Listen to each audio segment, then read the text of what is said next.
नमस्कार, जोहार। मैं याचना जायसवाल। आप देख रहे हैं न्यूज़ झारखंड। समय हो चुका है झारखंड की खबरों को जानने का, उनसे अपडेट होने का। तो चलिए जानते हैं झारखंड की सुबह से लेकर शाम तक की तमाम बड़ी खबरों को। लेकिन उससे पहले यदि आप हमारे चैनल न्यूज़ झारखंड पर नए हैं तो हमारे चैनल को सब्सक्राइब करें और बेल आइकन को प्रेस करें। इससे आपको झारखंड की हर छोटी बड़ी खबर सबसे पहले मिले। तो चलिए जानते हैं झारखंड की तमाम बड़ी खबरों को। सीएम शिक्षकों को देंगे नियुक्ति पत्र। 10वीं 12वीं के बोर्ड टॉपर को लैपटॉप और 3 लाख का इनाम। झारखंड में शिक्षक नियुक्ति परीक्षा में सफल अभ्यर्थियों को 2 सितंबर को नियुक्ति पत्र दिया जाएगा। सीएम हेमंत सोरेन इस अवसर पर चयनित शिक्षकों को नियुक्ति पत्र प्रदान करेंगे। साथ ही 10वीं और 12वीं बोर्ड परीक्षा में राज्य स्तर पर टॉपर रहने वाले विद्यार्थियों को भी पुरस्कृत किया जाएगा। यह नियुक्ति पत्र वितरण सह सम्मान समारोह रांची स्थित प्रोजेक्ट भवन सभागार में आयोजित किया जाएगा। इस संबंध में जिलों को पत्र भेजा गया है। राज्य सरकार ने बोर्ड परीक्षा टॉपर विद्यार्थियों के लिए आकर्षक पुरस्कारों की घोषणा की है। 10वीं और 12वीं की परीक्षा में राज्य स्तर पर प्रथम स्थान पाने वाले विद्यार्थी को 3 लाख रुपए और एक लैपटॉप दिया जाएगा। द्वितीय स्थान पाने वाले विद्यार्थी को 2 लाख रुपए और लैपटॉप, जबकि तृतीय स्थान पाने वाले विद्यार्थी को 1 लाख रुपए और लैपटॉप प्रदान किया जाएगा। वहीं जिला स्तर पर दूसरे और तीसरे स्थान पाने वाले विद्यार्थियों को स्थानीय कार्यक्रमों में सम्मानित किया जाएगा। झारखंड शिक्षक भर्ती का रिजल्ट घोषित। 207 अभ्यर्थी हो गए कम। झारखंड कर्मचारी चयन आयोग ने झारखंड प्रारंभिक विद्यालय शिक्षक भर्ती परीक्षा का पुराना परिणाम रद्द कर दिया है और नया रिजल्ट जारी कर दिया है। इस संशोधित रिजल्ट में 1454 उम्मीदवार पास किए हैं। पहले 1661 उम्मीदवार सफल घोषित किए गए थे, लेकिन अब 207 कम हो गए हैं। पुराने रिजल्ट में 1390 गैर पारा शिक्षक और 271 पारा शिक्षक शामिल थे। स्कूली शिक्षा और साक्षरता विभाग के निर्देशानुसार यह संशोधन किया गया है। सुप्रीम कोर्ट के आदेश के अनुपालन में आयोग ने परिणामों को पुनः जांचा। कई अभ्यर्थियों को अनारक्षित कोटि में दिखाया गया था, जबकि वे पहले से आरक्षण का लाभ ले चुके थे। ऐसे अभ्यर्थियों को अब आरक्षित श्रेणी में स्थानांतरित किया गया है। इसी प्रकार पारा शिक्षक श्रेणी के कुछ उम्मीदवारों को उम्र सीमा में छूट लेकर अनारक्षित श्रेणी में सफल घोषित हुए थे, उन्हें भी संशोधित रिजल्ट में आरक्षित श्रेणी में कर दिया गया है। हाईवा हाईटेंशन तार से टकराया, चालक की जलकर मौत। चतरा में पत्थर अनलोड करते समय हुआ हादसा, परिजनों ने मांगा मुआवजा। चतरा के सदर थाना क्षेत्र के कोरचा गांव में शनिवार की शाम एक दर्दनाक हादसे में हाईवा चालक मोहम्मद यूनुस खान की मौके पर मौत हो गई। यह हादसा उस समय हुआ जब खैवा बंदारू जलप्रपात मार्ग पर गार्डवाल निर्माण कार्य के लिए पत्थर अनलोड किया जा रहा था। वाहन का डाला ऊपर उठते ही वह 11,000 वोल्ट के हाईटेंशन तार से टकरा गया, जिससे यूनुस हाईवा के कैबिन में ही झुलस गया। प्रत्यक्षदर्शियों के मुताबिक मौके पर मौजूद मुंशी लगातार चालक को डाला ऊपर करने का इशारा कर रहा था।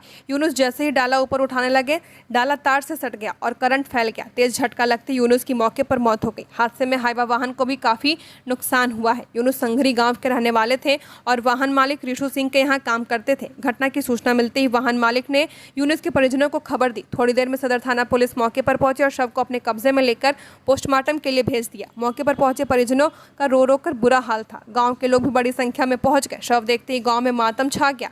यूनुस अपने पीछे पत्नी और एक छोटी बेटी को छोड़ गए। परिजनों का कहना है कि यूनुस ही पूरे परिवार का एकमात्र सहारा थे।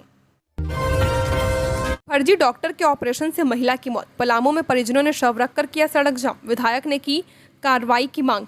पलामू में एक बिना रजिस्टर्ड हॉस्पिटल में हुई महिला की मौत के बाद परिजनों ने विरोध प्रदर्शन किया है। पांकी थाना क्षेत्र के थाना रोड स्थित सोमी सेवा सदन में इलाज के दौरान पूनम देवी की मौत हो गई। मृतक के पति जितेंद्र कुमार भूया के अनुसार 1 साल पहले डॉक्टर HN झा ने उनकी पत्नी का बंध्याकरण ऑपरेशन किया था। तब से पूनम की तबीयत खराब चल रही थी। शनिवार को पेट दर्द की शिकायत पर डॉक्टर झा ने फिर ऑपरेशन किया। उन्होंने एक ट्यूमर निकालने का दावा किया। इसके बाद मरीज का पेट फूल गया और मुंह नाक से झाग आने लगा। डॉक्टर झा ने मरीज को मेदिनीनगर के एक अन्य हॉस्पिटल भेज दिया, जहां उसे मृत घोषित कर दिया गया। घटना की जानकारी मिलते स्थानीय लोगों ने पांकी बालूमाथ मुख्य मार्ग पर शव रख कर प्रदर्शन किया।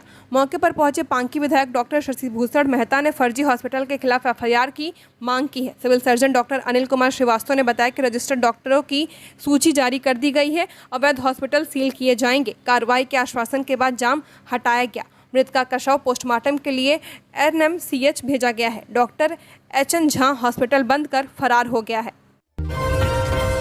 कोडरमा घाटी में आपस में टकराए 3 ट्रक। 9वां माइल के पास एक ट्रक खाई में गिरा, ड्राइवर खलासी गंभीर घायल। रांची पटना मुख्य मार्ग पर कोडरमा घाटी के 9वां माइल के पास 3 ट्रकों की जोरदार टक्कर हो गई। इस दुर्घटना में एक ट्रक खाई में जा गिरे, जिसमें सवार चालक और उपचालक गंभीर रूप से घायल हो गए हैं।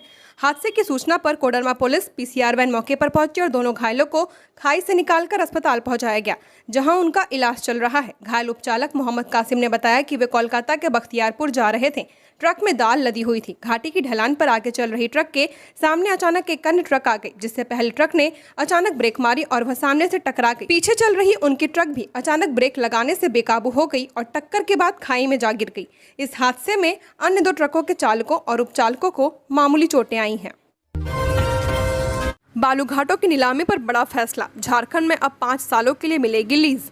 झारखंड के सभी जिलों में बालूघाटों की नीलामी की प्रक्रिया जल्द शुरू होगी। फिलहाल जिला स्तर पर होने वाली नीलामी प्रक्रिया को लेकर पलामू और खूंटी जिला प्रशासन द्वारा निविदा जारी कर दी गई है। पलामू में कुछ 7 समूहों में 19 घाटों और खूंटी में कुल 3 समूहों में 20 घाटों की नीलामी की निविदा जारी की गई है। राज्य में बालू घाटों का संचालन कैबिनेट से स्वीकृति प्राप्त the Jharkhand sand mining rules 2025 के तहत ई ऑक्शन के माध्यम से किया जाना है।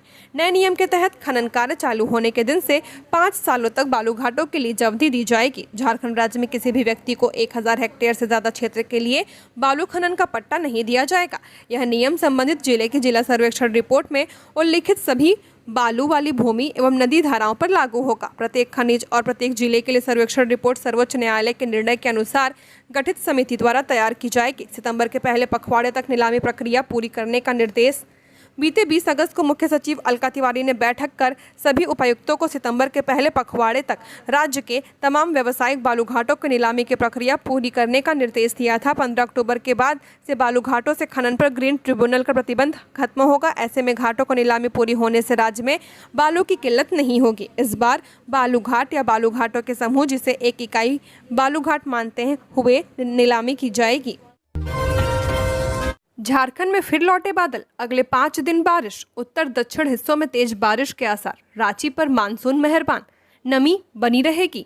झारखंड में एक बार फिर मानसून सक्रिय होता नजर आ रहा है। मौसम विभाग रांची के अनुसार 3 सितंबर तक राज्य के कई हिस्सों में गरज चमक के साथ मध्यम दर्जे की बारिश होने की संभावना है। रांची, बोकारो, गुमला, हजारीबाग, रामगढ़, लातेहार और जमशेदपुर जैसे जिलों में बादल मेहरबान रह सकते हैं। इस दौरान अधिकतम हवा की रफ्तार 30 से 40 किलोमीटर प्रति घंटा हो सकती है। बारिश के इस दौर में राज्य भर के तापमान में भी गिरावट दर्ज की जा सकती है। आज से 2 सितंबर के बीच राज्य के उत्तर पश्चिम और दक्षिणी हिस्सों में हल्के से मध्यम बारिश के साथ वज्रपात की संभावना जताई गई है। 2 सितंबर को उत्तर और मध्य झारखंड में भारी बारिश के संकेत मिले हैं। वहीं तेज हवाएं भी कुछ क्षेत्रों में चल सकती हैं। पिछले 24 घंटों में अड़की, गुमला में सबसे ज्यादा 21 मिलीमीटर बारिश दर्ज की गई है। सरायकेला में सबसे ज्यादा तापमान 34.8 डिग्री सेल्सियस और लोहरदगा में न्यूनतम तापमान 21 डिग्री सेल्सियस रिकॉर्ड किया गया है। राजधानी रांची और आसपास के इलाकों में 3 सितंबर तक बादल छाए रहेंगे और 2 या अधिक बार बारिश हो सकती है। 4 और 5 सितंबर को भी गरज चमक के साथ हल्की बारिश की संभावना बनी हुई है। इस दौरान अधिकतम तापमान 29 से 30 डिग्री सेल्सियस और न्यूनतम तापमान 22 से 23 डिग्री सेल्सियस के बीच रहने की उम्मीद है। धनबाद में 6000 बोतल विदेशी शराब जब्त। आसनसोल से बिहार ले जाई जा रही थी शराब। पिकअप चालक गिरफ्तार। गोविंदपुर थाना क्षेत्र में अवैध शराब तस्करी के खिलाफ चल रहे अभियान के तहत गोविंदपुर पुलिस ने शनिवार को एक बड़ी कार्रवाई को अंजाम दिया है। गुप्त सूचना के आधार पर पुलिस ने 6000 बोतल विदेशी शराब से लदा एक पिकअप वाहन जब्त किया है और एक आरोपी को गिरफ्तार किया है। थाना प्रभारी विष्णु प्रसाद राउत के नेतृत्व में यह कार्रवाई मोहन पेट्रोल पंप के पास जीटी रोड पर की गई है, जहाँ पुलिस ने संदिग्ध वाहनों की जांच के लिए विशेष अभियान चलाया था। जांच के दौरान जैसे ही शराब से लदा पिकअप पहुंचा, चालक वाहन छोड़कर भागने की कोशिश करने लगा। हालांकि पुलिस ने तत्परता दिखाते हुए उसे पकड़ लिया। गिरफ्तार चालक की पहचान बिहार के नालंदा जिले के निवासी प्रद्युमन कुमार के रूप में की गई है। वाहन की तलाशी लेने पर उसमें 125 कार्टून रॉयल चैलेंज ब्रांड की विदेशी शराब पाई गई, जिनमें प्रत्येक कार्टून में 180 ml की 48 बोतलें थीं। इसके अलावा वाहन से एक मोबाइल फोन और 50 किलो के 10 बोरे आलू भी बरामद किए गए हैं। थाना प्रभारी ने बताया कि ये कार्रवाई अवैध शराब तस्करों के खिलाफ चल रहे अभियान का हिस्सा है और क्षेत्र में इस तरह की गतिविधियों पर सख्ती से नजर रखी जा रही है। आरोपी के खिलाफ गोविंदपुर थाने में 30 अगस्त को मामला दर्ज कर लिया गया है। झारखंड संयुक्त भर्ती परीक्षा की उम्र सीमा में मिलेगी छूट। विभाग ने जारी की अधिसूचना। झारखंड सरकार ने झारखंड पुलिस उत्पाद सिपाही, कक्षपाल और गृह रक्षा वाहिनी पदों के लिए होने वाली संयुक्त भर्ती परीक्षा के उम्मीदवारों के लिए अधिकतम उम्र सीमा में छूट देने का फैसला किया है। इस संबंध में अधिसूचना भी जारी कर दी गई है। गृह कारा एवं आपदा प्रबंधन विभाग द्वारा जारी संकल्प के अनुसार यह छूट केवल पहली संयुक्त भर्ती परीक्षा के लिए मान्य होगी। विभाग ने यह निर्णय उन आवेदकों को ध्यान में रखकर लिया गया है जिन्होंने पूर्व में प्रकाशित विज्ञापन संख्या 17/2023 के तहत आवेदन किया था। नई नियमावली झारखंड पुलिस कक्षपाल सिपाही उत्पाद सिपाही संयुक्त भर्ती नियमावली 2025 के गठन के बाद पुरानी नियमावली रद्द कर दी गई है। गिरिडीह के तीसरी में कार बाइक की टक्कर, गणेश महोत्सव से लौट रहे 2 युवक घायल, दोनों वाहन क्षतिग्रस्त। गिरिडीह के तीसरी गावा मुख्य सड़क पर शनिवार की देर शाम एक सड़क हादसा हुआ। तीसरी चौक से 100 मीटर आगे गावा रोड पर एक कार और बाइक की टक्कर हो गई। हादसे में बाइक सवार 2 युवक घायल हो गए। घायल युवकों की पहचान सरफराज अंसारी और मोहित सिंह के रूप में की गई है। दोनों टीवीएस राइडर बाइक से तीसरी में आयोजित गणेश महोत्सव देखकर अपने घर केवटा टांड लौट रहे थे। इसी दौरान गावा की ओर से गिरिडीह जा रही पुरानी मॉडल की i10 कार से टक्कर हो गई। दुर्घटना में बाइक के परखच्चे उड़ गए और कार का अगला हिस्सा क्षतिग्रस्त हो गया है। स्थानीय लोगों ने तुरंत पुलिस को सूचना दी। तीसरी थाना प्रभारी रंजय कुमार दल बल के साथ मौके पर पहुंचे। घायलों को प्राथमिक स्वास्थ्य केंद्र तीसरी ले जाया गया। वहां डॉक्टर जैनेन्द्र ने उनका इलाज किया। पुलिस ने दोनों क्षतिग्रस्त वाहनों को अपने कब्जे में लेकर जांच शुरू कर दी है। घायलों की स्थिति अब खतरे से बाहर बताई जा रही है। कोडरमा में एक रात में 8 घरों में चोरी, गहने नकदी और दस्तावेज ही नहीं विधवा पेंशन भी लेकर बंधक बनाकर वारदात को दिया अंजाम। कोडरमा के मरकच्चो थाना क्षेत्र के गगरे सिंघा और योगिडीह गांव में बीती रात चोरों ने कहर बरपाया। चोरों ने एक के बाद एक 8 घरों में धावा बोला, कई बंद घरों में सेंधमारी की, जबकि कुछ घरों में लोगों को बंधक बनाकर चोरी की घटना को अंजाम दिया। गगरे सिंघा गांव की चिंता देवी के घर से 2 लाख रुपए नकद और 1 लाख रुपए के गहने, जमीन के कागजात और पासबुक चोरी कर लिए। सुमित्रा देवी ने बताया कि रात कर्मा गीत गाने के बाद घर लौटी और सुबह उठने पर चोरी की जानकारी मिली। गाँव की बिंदकी देवी के पुराने मकान से 30,000 नकद और लगभग 1 लाख रुपए के सोने चांदी के गहने चोरी हुए हैं। विधवा महिला कमलेश मसोमात के घर से चोरों ने विधवा पेंशन के 4,000 रुपए भी उड़ा लिए। 25 फीट ऊंचाई पर लगा रहा था झंडा, गिरने से मजदूर की मौत, परिजनों ने की मुआवजे की मांग। गिरिडीह के मधुबन थाना क्षेत्र स्थित 20 पंथी कोठी में झंडा लगाने के दौरान शुक्रवार को हुए हादसे में घायल मजदूर के इलाज के दौरान मौत हो गई है। मृतक की पहचान दिलीप बेसरा के रूप में की गई। जानकारी के अनुसार शुक्रवार को दिलीप बेसरा कोठी के मुख्य गेट पर झंडा लगा रहा था, तभी वह करीब 25 फीट ऊंचाई से नीचे गिर पड़ा और गंभीर घायल हो गया। उसे तत्काल धनबाद के निजी अस्पताल में भर्ती कराया गया, जहां शनिवार को इलाज के दौरान उसकी मौत हो गई है। शनिवार देर शाम जब मृतक का शव मधुबन लाया गया तो परिजनों और ग्रामीणों ने कोठी के मुख्य गेट पर शव रखकर मुआवजे की मांग को लेकर हंगामा किया है। धरना का नेतृत्व बांध मुखिया कौशल्या टुडू और पूर्व मुखिया हेमलता देवी ने किया है। हेमलता देवी ने प्रबंधन पर लापरवाही का आरोप लगाते हुए कहा कि मधुबन जैसे विश्व प्रसिद्ध तीर्थ स्थल में सुरक्षा मानकों की अनदेखी के कारण अक्सर हादसे होते रहते हैं। धरना की सूचना मिलते ही मौके पर सीओ ऋषिकेश मरांडी, सीआई दशरथ हेम्ब्रम समेत बड़ी संख्या में पुलिस बल तैनात किया गया। विभिन्न राजनीतिक दलों के प्रतिनिधि भी मौके पर पहुंचे और परिजनों से बातचीत की। बताया गया कि मृतक दिलीप बेसरा कोठी का स्थायी मजदूर था और महज 1 सप्ताह पहले ही काम पर लौटा था। उसके परिवार में पत्नी सीमा किस्कू और 2 छोटे बच्चे हैं। नाराज पत्नी ने पति पर पेट्रोल डालकर जिंदा जलाया, 4 महीने पहले हुई थी शादी। सिमडेगा बानो प्रखंड में एक महिला ने अपने पति पर पेट्रोल डालकर उसे जिंदा जला दिया। इस घटना में युवक गंभीर रूप से झुलस गया है। इसके बाद युवक को आनन फानन में राउरकेला IGH अस्पताल में भर्ती कराया गया है, जहां उसका इलाज जारी है। युवक की हालत गंभीर बताई जा रही है। यह घटना क्षेत्र के गेनमेर पंचायत गोंजू टोली शुक्रवार लगभग 11 बजे दिन की है। बताया जा रहा है कि गेनमेर गंजू टोली निवासी पूजा देवी ने अपने पति मनोज सिंह 26 वर्षीय पर पेट्रोल डालकर आग लगा दी। इसमें युवक बुरी तरह से झुलस गया। फिलहाल उसका इलाज चल रहा है। मिली जानकारी के अनुसार मनोज सिंह और पूजा देवी की शादी करीब 4 माह पहले हुई थी। शुक्रवार को मनोज अपने घर से कुछ दूरी पर बैठा था। इसी दौरान अचानक उसकी पत्नी आई और उस पर पेट्रोल डालकर आग लगा दिया, जिससे वह पूरी तरह झुलस गया। लोगों का कहना है कि दोनों के बीच इससे पहले नोकझोंक हुई थी, जिससे महिला बेहद नाराज थी।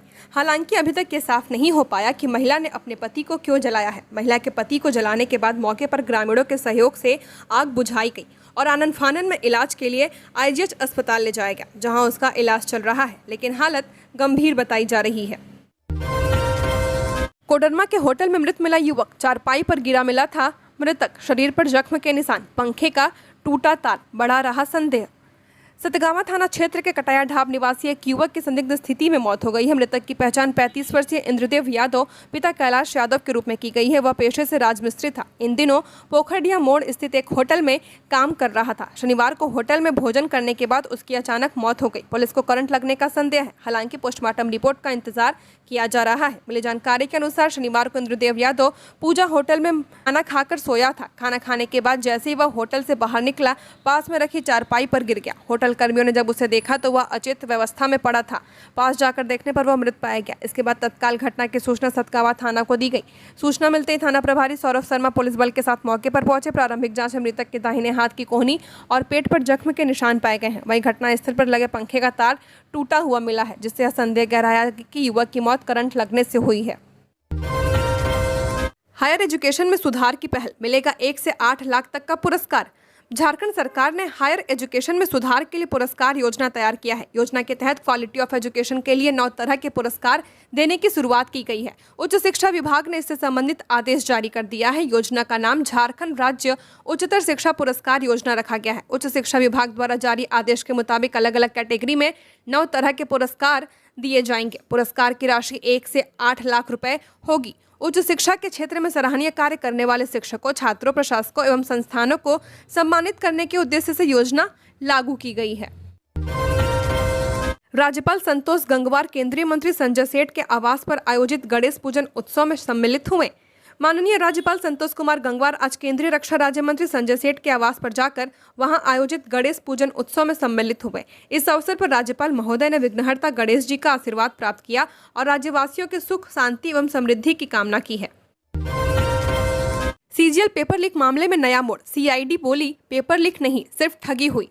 सीजीएल परीक्षा पेपर लीक प्रकरण में बड़ा अपडेट सामने आया है। गिरफ्तार अभियुक्तों के पास से जब्त मोबाइल और अभ्यर्थियों की ओर से दिए गए मोबाइल की फॉरेंसिक रिपोर्ट जांच एजेंसियों को सौंपी गई है। फॉरेंसिक रिपोर्ट के मुताबिक अभियुक्तों के मोबाइल में व्हाट्सएप चैट की पुष्टि हुई है। इनमें से 2 मोबाइल में परीक्षा से ठीक 1 दिन पहले हुई बातचीत दर्ज मिली है। हालांकि रिपोर्ट में यह भी साफ किया गया कि जाँच के लिए दिए गए 9 मोबाइल में किसी में भी किसी प्रकार की छेड़छाड़ नहीं की गई है। सीआईडी जो इस मामले की जांच कर रही है ने दावा किया है कि अब तक की जांच में पेपर लीक के कोई ठोस प्रमाण नहीं मिले हैं। जांच एजेंसी का कहना है कि अभियुक्तों ने अभ्यर्थियों को झांसा देकर केवल धन उगाही की थी। इस बीच अभ्यर्थियों ने इस पूरे मामले की सीबीआई जांच की मांग की है। इसके लिए उन्होंने झारखंड हाईकोर्ट में याचिका भी दाखिल की है। हाईकोर्ट इस पर सुनवाई कर रहा है। वहीं छात्रों की ओर से साक्ष्य के रूप में दिए गए एक मोबाइल की फॉरेंसिक रिपोर्ट में यह भी पुष्टि हुई है कि धनबाद स्थित कुमार बीएड कॉलेज सेंटर में परीक्षा शुरू होने से पहले फोटो खींचे गए थे। लोकेशन और डेटा भी रिपोर्ट में प्रमाणिक पाया गया है। पूजा करने घर से निकले, सुबह मिली लाश। खुंटपानी सिम में पत्थर से कूचकर बुजुर्ग की हत्या।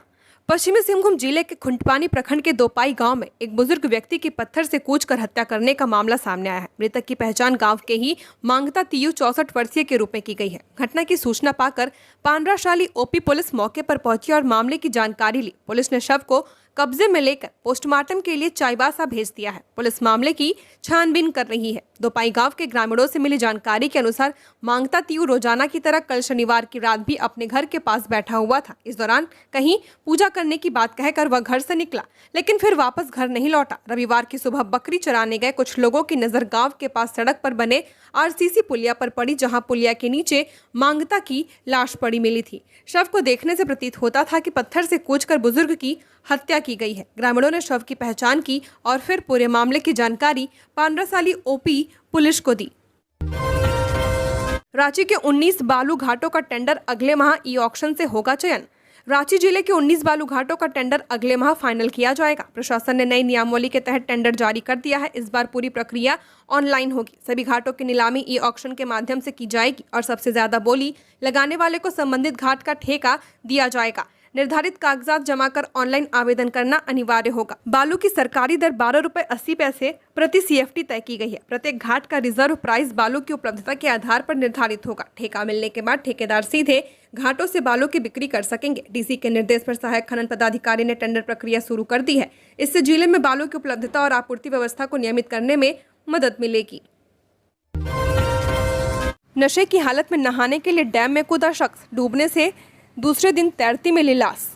गढ़वा थाना क्षेत्र के संग्रह गांव के बिनवाडीह टोला निवासी 55 वर्षीय परगन बिंद ने शनिवार की सुबह करीब 8 बजे तड़के डैम में नहाने के दौरान डूब गया था। इसकी जानकारी के बाद ग्रामीणों ने डैम में उतरकर हर संभव खोजबीन की, लेकिन उन्हें सफलता नहीं मिली। तब ग्रामीणों ने इसकी जानकारी प्रशासन को दी। जानकारी मिलने के बाद अनुमंडल पदाधिकारी संजय कुमार एवं गढ़वा व मेराल थाना की पुलिस भी मौके पर पहुंची। गढ़वा के एसडीएम ने करीमन नामक एक गोताखोर को गढ़वा बुलाकर डैम में परगन बिंद की खोजबीन कराई, लेकिन उसे भी सफलता नहीं मिली। इसके बाद अंधेरा होने के कारण आज खोजबीन रोक दी गई। रविवार की सुबह परगन बिंद का शव डैम के पानी में तैरता हुआ ग्रामीणों को दिखा है। इसके बाद इसकी सूचना पर पुलिस मौके पर पहुंचकर शव का पंचनामा कर उसे पोस्टमार्टम के लिए भेज दिया है। इस मामले में ग्रामीणों ने बताया कि जिस समय परगन बिंद डैम में नहाने उतर रहा था तब वह शराब के नशे में था। वहां मौजूद कई लोगों ने उसे डैम में उतरकर नहाने से रोकने की कोशिश भी की थी, लेकिन वह किसी की बात नहीं माना और डैम में नहाने के लिए छलांग लगा दिया। अमन साहू के लिए विदेशों से हथियार भेजता था मयंक, गैंगस्टर ने किए कई बड़े खुलासे। गैंगस्टर अमन साहू और उसके गैंग को विदेशों से हथियार की सप्लाई होती थी। नेपाल, पंजाब, जम्मू कश्मीर समेत अन्य रास्तों से झारखंड में अमन तक हथियार पहुंचाया जाता था। इस बात का खुलासा गैंगस्टर का गुर्गा सुनील कुमार मीना उर्फ मयंक सिंह ने झारखंड एटीएस के समक्ष किया है। रिमांड के दौरान पूछताछ में मयंक ने एटीएस को कई अहम जानकारियां दी हैं। मयंक सिंह विदेशों से हथियार की सारी डील खुद करता था। डील करने के बाद उस हथियार को गिरोह तक कई रास्तों तक अमन गैंग तक पहुंचवाता था। सूत्रों से मिली जानकारी के मुताबिक विदेशों में बैठे हथियार तस्कर मयंक से ही हथियार की सारी डील किया करते थे। यहाँ तक कि उनके खाते में हथियार का पैसा भी मयंक ही ट्रांसफर करता था। सूत्रों के मुताबिक कोयला कारोबारी विपिन मिश्रा पर हुई गोलीबारी में भी विदेशी हथियार का इस्तेमाल किया गया था।